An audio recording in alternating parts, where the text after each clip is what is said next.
할렐루야.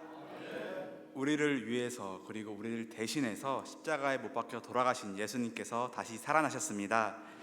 십자가의 은혜를 바라보며 또 부활 소망으로 이 땅에서의 삶을 살아가신 우리 모든 성도님들 되시기를 소망합니다.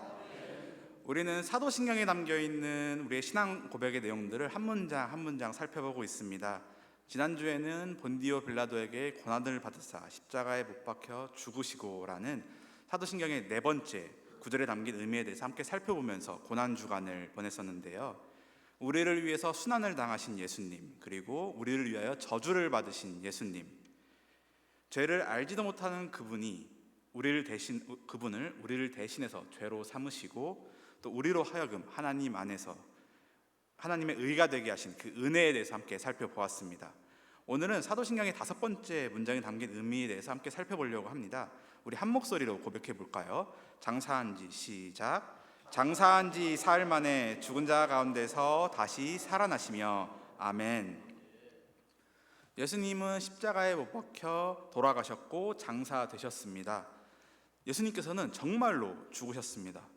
지난 부활주일에 담임 목사님께서 저에게 전해주셨듯이 부활을 믿지 않는 사람들, 믿고 싶어하지 않는 사람들은 예수님께서 진짜 죽으신 것이 아니라 십자가 위에서 실신하셨다, 기절하셨다 등의 설명을 합니다. 하지만 모든 증거들은 예수님께서 완전히 죽으셨음을 가리키는데요.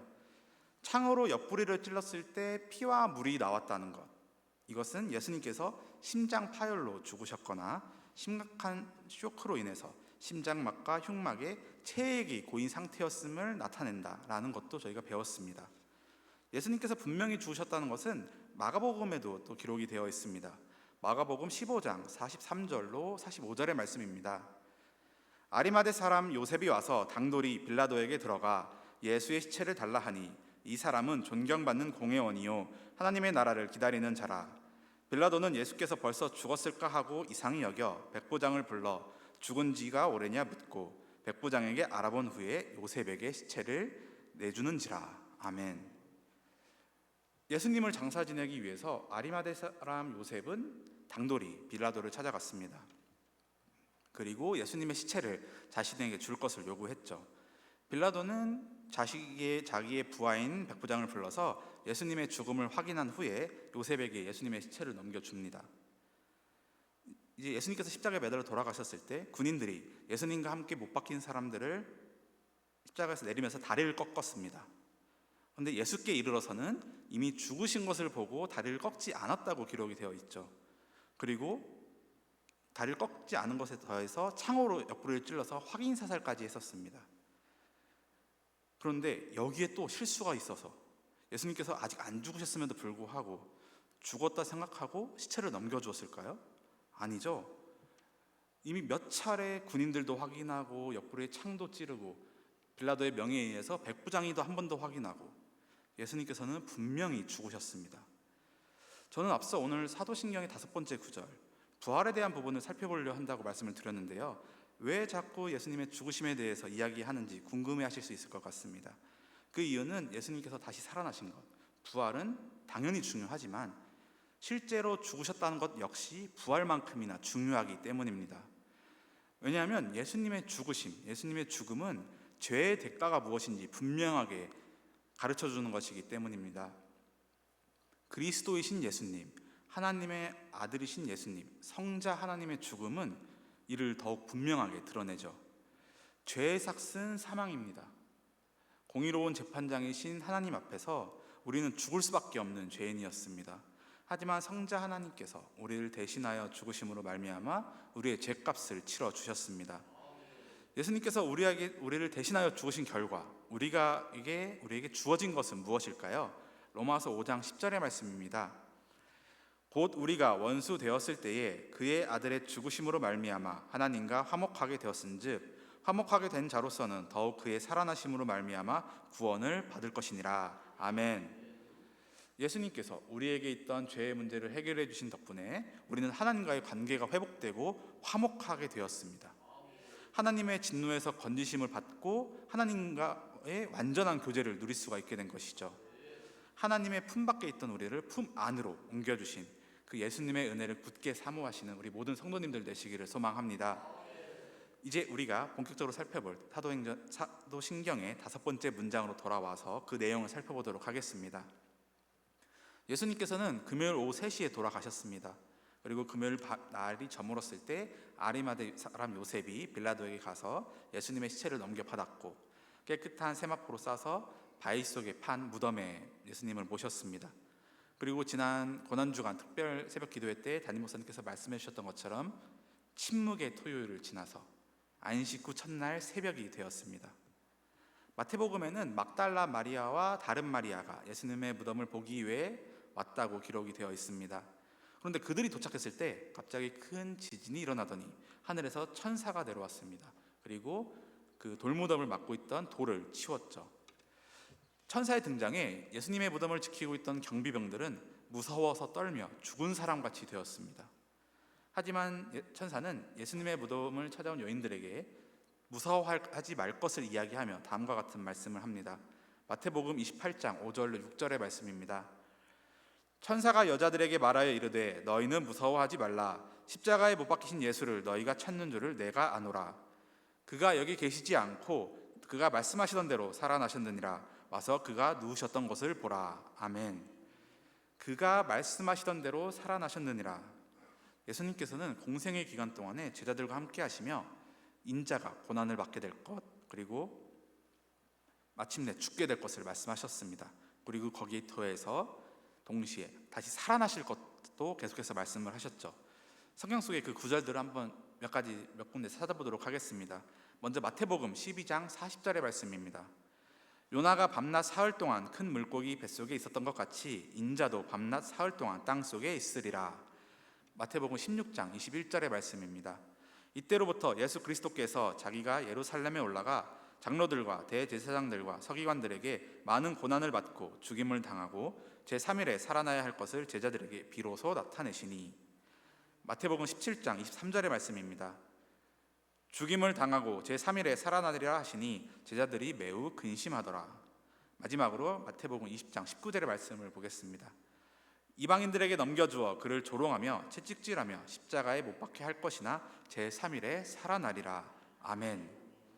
참 사람으로 이 땅에 오신 예수님은 또한 참 하나님이셨기 때문에 자신에게 일어날 모든 일들을 알고 계셨습니다. 그리고 자신에게 고난이 임할 것을 알고 계셨고 그로 인해 죽게 될 것도, 하지만 다시 살아나실 것도 알고 계셨죠. 따라서 예수님께서는 계속해서 자신에게 일어날 일들을 미리 말씀해 주셨습니다. 예수님의 이 부활은 정말 놀랍고 신비한 일이지만 동시에 당연한 일이기도 했습니다. 왜 예수님의 부활이 당연했을까요? 예수님께서 그렇게 되리라고 말씀하셨기 때문입니다. 하지만 대부분의 사람들, 당시의 대부분의 사람들은 이 말씀을 믿지 않았습니다. 예수님이 하나님의 아들이신 것을 믿지 않고 또 예수님을 대적하였던 대제사장들과 바리새인들은 말할 것도 없었죠. 하지만 그들은 예수께서 부활하실 것이라 수차례 말씀하셨던 것 자체는 충분히 인지를 하고 있었습니다. 그리고 이를 경계했습니다. 이 모습이 마태복음 27장 62절로 64절에 기록이 되어 있습니다. 그 이튿날은 준비일 다음 날이라 대제사장들과 바리새인들이 함께 빌라도에게 모여 이르되 주여 저 속이던 자가 살아있을 때에 말하되 내가 사흘 후에 다시 살아나리라 한 것을 우리가 기억하노니 그러므로 명령하여 그 무덤을 사흘까지 굳게 지키게 하소서. 그의 제자들이 와서 시체를 도둑질하여 가고 백성에게 말하되 그가 죽은 자 가운데서 살아났다 하면 후의 속임이 전보다 더 클까 하나이다 하니. 그들은 예수님의 제자들이 와서 예수님의 시체를 훔쳐다가 백성들에게 예수님이 부활하셨다라고 속일지도 모른다고 생각하였습니다. 따라서 예수님 장사되신 그 무덤을 굳게 지켜야 된다고 생각했죠. 하지만 이것은 그들이 아무리 경비병을 세운다 하더라도 무덤을 지킨다고 해서 막을 수 있는 일이 아니었습니다. 천사가 내려왔을 때 무덤을 지키고 있던 경비병들이 할 수 있었던 것은 그저 무서워하며 떨며 죽은 사람과 같이 되는 것 외에는 없었습니다. 막달라 마리아와 다른 마리아가 예수님의 부활을 알리기 위해 떠났을 때 이 경비병 중 몇이 성에 들어가서 대제사장들에게 일어난 일들을 보고합니다. 마태복음 28장 11절로 15절의 말씀입니다. 여자들이 갈 때 경비병 중 몇이 성에 들어가 모든 된 일을 대제사장들에게 알리니 그들이 장로들과 함께 모여 의논하고 군인들에게 돈을 많이 주며 이르되 너희는 말하기를 그의 제자들이 밤에 와서 우리가 잘 때에 그를 도둑질하여 갔다 하라. 만일 이 말이 총독에게 들리면 우리가 권하여 너희로 근심하지 않게 하리라 하니 군인들이 돈을 받고 가르친 대로 하였으니 이 말이 오늘날까지 유대인 가운데 두루 퍼지니라. 아멘. 유대 종교 지도자들은 이 경비병들의 보고를 듣고 이 일을 어떻게 무마할까, 어떻게 속여 넘길까 고민했습니다. 그리고 나온 결론이 13절에 기록된 말씀처럼 예수님의 제자들이 밤에 와서 경비병들이 잘 때에 예수님의 시체를 도둑질해 갔다라는 소문을 내는 것이었죠. 그런데 이것이 말이 되는 이야기였을까요? 정말로 이들의 주장처럼 예수님께서 부활하지 않으셨다고 가정을 하고 유대 종교 지도자들이 말하는 이야기를 한번 생각해 보겠습니다. 예수님의 시체가 들어있는 무덤은 큰 돌로 그 입구가 막혀 있었습니다. 그리고 그것을 지키는 것은 일반 평범한 시민들이 아니라 유대를 통치하던 총독 빌라도가 보낸 로마 군인들이었습니다. 이들은 앞서 살펴봤던 것처럼 예수님의 제자들이 시신을 훔쳐갈 것을 경계하여 세워놓은 경비병들이었습니다. 미지의 위협으로부터, 불특정 다수로부터의 위협으로부터 무덤을 지키고 있었던 것이 아니라 분명한 경계의 목표가 있었던 것이죠. 이런 상황 속에서 배치된 경비병들에게 주어진 명령이 무엇이었겠습니까? 최소 3일간은 더 집중해서 똑바로 지키고 있어라. 시체를 훔치러 오는 자들이 있을 것이다. 경비병들은 지켜야 될 것이 무엇인지 알고 있었고 어떤 위협이 있을지도 충분히 알고 있었습니다. 이런 상황 속에서 지금 유대 종교 지도자들이 내놓은 변명이 무엇입니까? 예수님의 제자들이 밤에 경비병들이 모두 잘 때 와서 시체를 가지고 갔다라는 거예요. 이것이 정말 일어나려면 우선 경비병들이 다 잠이 들었어야 됩니다. 그런데 근무 중에 잠이 드는 것, 파수꾼들이 근무 중에 잠이 들어서 자신의 임무에 실패하는 것은 사형에 해당하는 큰 잘못이었습니다. 심지어 이 경계가 기약 없이 몇 달간, 몇 년간 계속 이어졌다고 한다면 좀 느슨해질 수도 있겠고 방심할 수도 있었겠죠. 하지만 고작 3일이었습니다. 또한 허벌판에서 예수님을 지키고 있었던 것도 아니고 돌무덤 안에, 심지어 큰 돌로 입구가 막혀있는 그 무덤을 지키는 일이었습니다. 경비병들 모두가 너무나도 해이해져서 죽음을 각오하고 다 잠이 들었다고 가정을 하더라도 예수님의 시체를 꺼내려면 제자들이 그 돌을 낑낑거리며 부산스럽게 옮겨야만 했습니다. 조용히 할 수 있는 일이 결코 아니었죠. 진실을 거짓으로 덮으려고 하니까 이렇게 앞뒤가 맞지 않는, 이해할 수 없는 변명을 늘어놓게 되는 것입니다. 심지어 당시 제자들은 아주 연약한 상태였습니다. 예수님이 붙잡히시자 모두 도망하였고요, 예수님을 부인하였고 예수님이 십자가에 못 박히신 그 처형의 장소에 참석할 용기도 없었던 자들이었습니다. 그런 자들이 예수님의 시체를 훔쳐가기 위해서 자신의 목숨을 걸고 그 군인들이 지키는 곳을 쳐들어간다? 있기가 어려운 일이죠. 하지만 그들은 그렇게 거짓말을 해야만 했습니다. 예수님의 부활을 절대로 인정할 수 없었던 유대 종교 지도자들은 거짓말을 내놓았고 자신들의 실책으로 인해서, 자신들의 잘못으로 여겨지는 그 상황으로 인해서 죽을 수 있는 위기에 있던 경비병들은 유대 종교 지도자들이 내놓은 그 거짓말을 진실이라고 말을 해야 했습니다. 그 결과 예수님의 부활을 직접 목격하지 못한 유대인들에게는 그들의 거짓말이 널리 퍼지게 됩니다. 성도님들은 어떠십니까? 진실로 예수님의 부활을 믿으십니까? 유대인들을 비롯해서 많은 사람들이 예수님의 부활을 믿지 않지만 성경은 분명하게 예수님의 부활에 대해서 이야기하고 또 많은 증거들을 우리에게 보여주십니다. 예수님의 부활이 실제 일어난 사건임을 그 증거하는 내용은 무엇이 있을까요? 제일 먼저 예수님께서 직접 말씀하신 그 예언의 말씀이 있겠죠. 우리에겐 당연히 그 말씀으로도 충분합니다. 하지만 예수님의 부활을 목격한 사람들의 변화는 예수님의 부활에 대한 증거를 더욱 풍성하게 보여준다고 할 수 있습니다. 대표적인 것이 바로 제자들의 변화입니다. 예수님께서 붙잡히시고 십자가에 못 박히실 때까지의 제자들의 모습은 어떠했나요? 붙잡히시자 다들 도망가고, 모르는 사람이라 세 번이나 부인한 사람도 있었고, 십자가에 매달리는 그 현장에는 요한을 제외한 다른 제자들은 있지도 않았습니다. 그런데 예수님께서 부활하신 이후에 제자들의 모습은 어떻습니까? 단 한 명도 도망하지 않았습니다. 단 한 명도 도망하지 않고 죽을 때까지 예수님을 전했고, 결국 요한을 제외한 모든 제자들은 순교했습니다. 요한은 순교하진 않았지만 자신에게 마지막까지 맡겨진 사명을 충실히 감당하였죠. 베드로를 한번 볼까요? 예수님께서 붙잡혀 가시던 그때 대제사장의 집으로 끌려가실 때 그 결말을 보려고 따라갔던 베드로는 그 대제사장의 집들에서 예수님을 3번 부인합니다. 예수님의 제자라는 것이 밝혀지면 자신도 피해를 입을까 봐 두려워서였죠. 그랬던 베드로가 사도행전 4장에서는 전혀 다른 모습으로 등장합니다.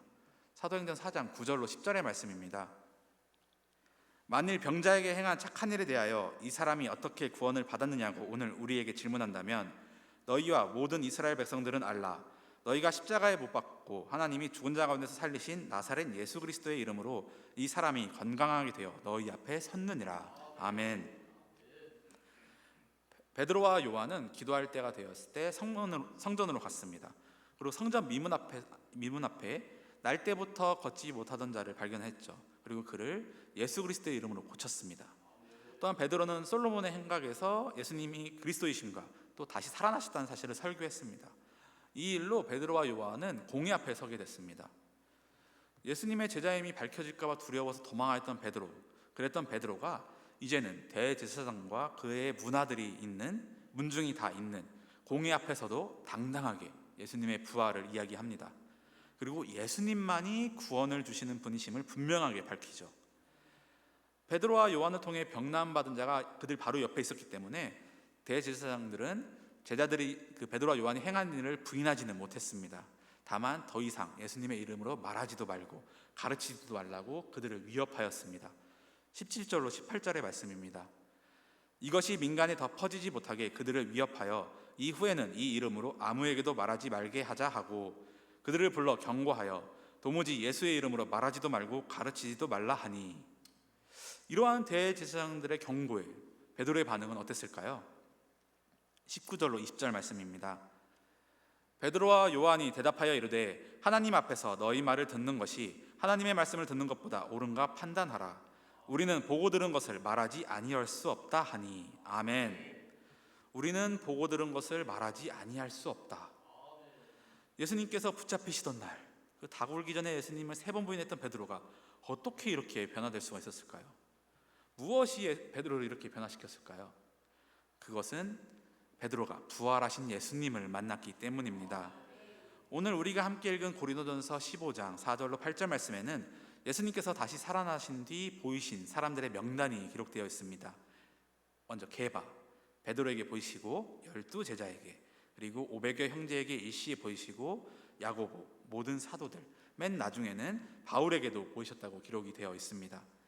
베드로뿐 아니라 이 수많은 사람들이 예수님의 부활의 증인들이었습니다. 만일 예수께서 실제로 부활하지 않으셨다면 초대교회에 이 예수님의 부활이 계속해서 전해질 수 있었을까요? 예수님께서는 AD 30년경에 부활하셨습니다. 그리고 이 고린도전서는 AD 55년경에 기록이 되었습니다. 이는 이 25년이라는 긴 시간 동안 초대교회에 예수님의 부활이 온전하게 전해졌음을 의미합니다. 만일 예수님의 부활에 거짓이 있었다면 이것은 이루어질 수가 없는 일입니다. 아주 잠시 동안은 거짓을 가지고도 그들 모두가 똘똘 뭉칠 수 있었겠지만 25년이라는 긴 시간은 그들 중 이탈자가 발생하기에 충분하고도 남는 시간이었기 때문입니다. 우리는 실생활 속에서 실제 이런 사례들을 보곤 합니다. 권력 앞에서 거짓으로 이익을 보던 사람이 마지막 순간에는 모든 것을 폭로한다든지, 계속된 거짓말 중에서 양심의 가책을 못 이겨 양심 선언을 한다든지, 사이가 틀어져 최측근이 그것을 폭로한다든지, 정말 절대 세상에 드러나지 않을 것 같은 그 권력형 비리들이 수면 위에 떠오르는 것을 우리는 종종 목격합니다. 그런 사례들을 보면 진짜 영원한 비밀은 없구나 하는 생각이 들죠. 마찬가지입니다. 만일 예수님의 부활에 거짓이 있었다면 그것은 들통나고 말았을 것입니다. 하지만 예수님의 부활을 부인한 증인은 한 명도 없었습니다. 이것이 무엇을 의미할까요? 예수님의 부활은 역사적 사실이다 라는 것을 의미합니다. 두 번째로 바울의 변화를 한번 살펴볼까요? 바울은 당시 최고 수준의 지성인이었습니다. 가말리알 밑에서 교육을 받은 바리새인이었고 율법의 의로는 흠잡을 데가 없는 사람이었습니다. 더욱이 그리스도인들을 박해하는 일은 마치 자신의 사명같이 여기고 열심을 다하였던 사람이기도 했습니다. 그랬던 그가 갑자기 변화되어 나타납니다. 사도행전 9장 20절로 22절의 말씀입니다. 즉시로 각 회당에서 예수가 하나님의 아들이심을 전파하니 듣는 사람이 다 놀라 말하되 이 사람이 예루살렘에서 이 이름을 부르는 사람을 멸하던 자가 아니냐, 여기 온 것도 그들을 결박하여 대제사장들에게 끌어가고자 함이 아니냐 하더라. 사울은 힘을 더 얻어 예수를 그리스도라 증언하여 다메섹에 사는 유대인들을 당혹하게 하니라. 아멘. 당시 최고 수준의 교육을 받은 사람이었으며 사회적으로도 인정받고 있었던 사람이었습니다. 이대로라면 그의 스승 가말리엘처럼 유대 사회에서 영향력 있는 인물로 성장할 것은 분명했던, 정말 자명했던 바울이었습니다. 근데 그 바울이 갑작스럽게 변했습니다. 그의 변화는 아주 놀라운 것이었고 유대인들 입장에서는 당혹스럽기까지 한 것이었습니다. 바울에게 무슨 일이 있었던 것일까요? 다메섹 도상에서 예수님을 만난 것. 특별히 오늘 우리가 함께 읽은 고린도전서 15장 4절로 8절의 말씀처럼 부활하신 예수님을 만난 것이 계기가 되어 바울은 달라졌습니다. 교회를 핍박하는 데 앞장섰던 바울이었지만 부활하신 예수님을 만난 후에는 복음 전파에 자신의 모든 것을 바친 제자가 되었습니다. 복음을 위해서라면 자신의 생명조차도 아끼지 않았던 바울, 이방인의 사도로 세움을 받았고 신약 성경 가운데 절반을 기록할 정도로 쓰임받기도 하였습니다. 만일 예수님의 부활이 사실이 아니었다면 자신에게 유익하다고 생각했던 것들을 그리스도를 위하여 다 해로 여긴다고 그렇게 가치관의 변화가 일어날 수 있었겠습니까? 우리는 이러한 사람들의 사례를 통해서 예수님의 부활이 실제적인 사건임을 확인할 수가 있습니다. 지금까지 예수님의 부활은 실제로 일어난 사건이고 또 역사적 사실이라는 것을 살펴보았습니다. 그렇다면 이 부활에는 어떤 의미가 있을까요? 예수님이 부활하신 건 알겠습니다. 그런데 그 부활이 가진 의미가 무엇일까요? 예수님께서 십자가에 못 박히실 때만 하더라도 예수님은 하나님의 아들을 참칭하는 마치 신성모독의 죄를 저지른 사람인 것처럼 보였습니다. 하지만 죽음을 이기시고 부활하심으로 말미암아 우리의 구원자가 되신다는 사실을, 참 하나님이시라는 사실을 분명하게 보이셨죠. 로마서 1장 4절의 말씀입니다. 성결의 영으로는 죽은 자 가운데서 부활하사 능력으로 하나님의 아들로 선포되셨으니 곧 우리 주 예수 그리스도시니라. 아멘. 예수님의 부활은 그가 하나님이시라는 것을 입증하는 사건이었습니다. 그분이 하나님이시라는 것, 그렇다는 소리는 예수님께서 전하신 그 모든 말씀이 단 하나의 거짓도 없는 하나님의 말씀이었다는 것을 또한 의미합니다. 그분이 십자가에서 당하신 죽음도 예수님의 부활로 말미암아 정말 대속적 죽음이었다는 사실 역시 분명해지는 것이죠. 때문에 예수 그리스도의 부활은 우리를 억누르고 있던 그 죄와 죽음의 권세가 무력화되었음을 의미합니다. 물론 오늘날 여전히 죄의 유혹은 우리를 호시탐탐 노리고 있지만 죄는 더 이상 우리를 주관하지 못합니다. 우리는 예수 그리스도의 공로를 믿는 믿음을 통해서 하나님 앞에 의롭다 하심을 얻게 되었고 더 이상 죄의 지배 아래 살지 않고 하나님의 자녀로 살아갈 수 있게 되었습니다. 이 사실을 믿는 믿음이 우리 가운데 있기를 소망합니다.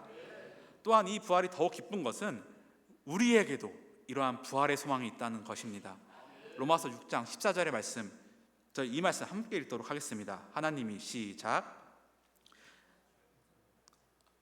죄송합니다. 제가 자막을 실수했는데 제가 대신 읽겠습니다. 하나님이 주를 다시 살리셨고 또한 그의 권능으로 우리를 다시 살리시리라. 아멘. 우리 모두는 언젠가 이 땅에서의 삶을 마치고 육체의 죽음을 맞게 됩니다. 그러나 예수 그리스도의 부활을 믿는 우리는 세상 마지막 날에 반드시 다시 살아납니다. 잠자는 자들의 첫열말가 되신 그리스도로 인해서 우리에게 생명이 주어진다는 사실을, 죽음을 이기는 생명을 소망할 수 있다는 사실을 굳게 믿으시기를 바랍니다. 말씀을 정리하도록 하겠습니다. 예수님께서는 실제로 부활하셨습니다. 그리고 부활하신 예수님을 만났던 베드로와 바울, 그리고 야고보 등 많은 사람들은 이전과는 전혀 다른 모습으로 변화되었습니다. 그렇다면 오늘날 우리는 어떻습니까? 제가 앞서 성도님들께 예수님의 부활을 믿으시냐고 여쭤보았습니다. 예수님의 부활을 믿는 우리는 어떠한 삶을 살아야 할까요? 예수님께서는 부활에 대해서 다음과 같이 말씀하셨습니다. 요한복음 11장 25절로 26절의 말씀입니다. 이번엔 이 말씀 같이 읽도록 하겠습니다. 예수께서 시작. 예수께서 이르시되 나는 부활이요 생명이니 나를 믿는 자는 죽어도 살겠고 무릇 살아서 나를 믿는 자는 영원히 죽지 아니하리니 이것을 내가 믿느냐. 아멘. 이것을 내가 믿느냐. 아멘. 우리는 살아가면서 수많은 어려움과 고난을 마주합니다. 정말 죽을 것만 같은 상황도 마주하죠. 내가 지금 죽게 되었다라는 그 성경의 고백이 무슨 뜻인지 알 것만도 같은 상황을 경험하려고 합니다. 하지만 우리에게 있는 부활신앙은, 우리가 굳게 붙잡는 그 부활신앙은 우리에게 소망을 품고 살아갈 수 있는 힘을 줍니다. 죽음을 이기신 예수님께서 우리에게 허락하실 영원한 생명에 대한 확신이 있기 때문입니다. 낙심하지 않고 좌절하지 않고 정말 하나님의 일하심을 바라볼 수 있는 믿음이, 그 죽음을 이겨내는 생명을 주시는 하나님을 바라볼 수 있는 믿음이 우리 가운데 있기를 소망합니다. 예수님의 부활은 그저 성경책에 기록된 이야기 정도가 아닙니다. 지금도 살아계신 주님께서는 우리 삶 가운데 역사하고 계십니다. 그리고 우리를 붙들어주고 계십니다. 이 사도신경의 5번째 문장, 장사한 지 사흘 만에 죽은 자 가운데서 다시 살아나시며, 이 내용을 고백하실 때에 정말 부활하신 예수님을 믿고 나에게 영원한 생명을 주시는 그 이름에 합당한 삶으로 응답하며 살아가기를 다짐하는 우리 대전남부교회 모든 성도님들 되시기를 소망합니다. 기도하겠습니다. 은혜로우신 하나님 감사합니다. 저에게 복된 날을 허락하여 주시고 특별히 이렇게 주 앞에 나와서 말씀 앞에 설 수 있게 하시니 감사를 드립니다. 사망 권세를 이기시고 부활하신 예수님, 그 부활의 능력이 오늘 저희의 삶 가운데 살아 역사하기를 소망합니다. 우리는 비록 연약하여 정말 말씀대로 살아가고자 하나 자주 넘어지지만 다시 사신 예수님을 굳게 믿음으로 그 이름을 증거하는 삶을 살 수 있기를 소망합니다. 저희의 믿음 없음을 불쌍히 여겨주시고 저희에게 능력을 허락하여 주옵소서. 정말 우리가 매일같이 고백하는 이 사도신경, 우리 성경의 말씀들이 정말 우리의 고백이, 우리의 믿음이 될 수 있기를 소망합니다. 나의 믿음으로 고백할 수 있기를 소망합니다. 정말 주님, 저희의 연약함을 불쌍히 여겨주시고 저희와 함께하여 주옵소서. 감사를 드리오며 이 모든 것 살아계신 예수님의 이름으로 기도드립니다. 아멘.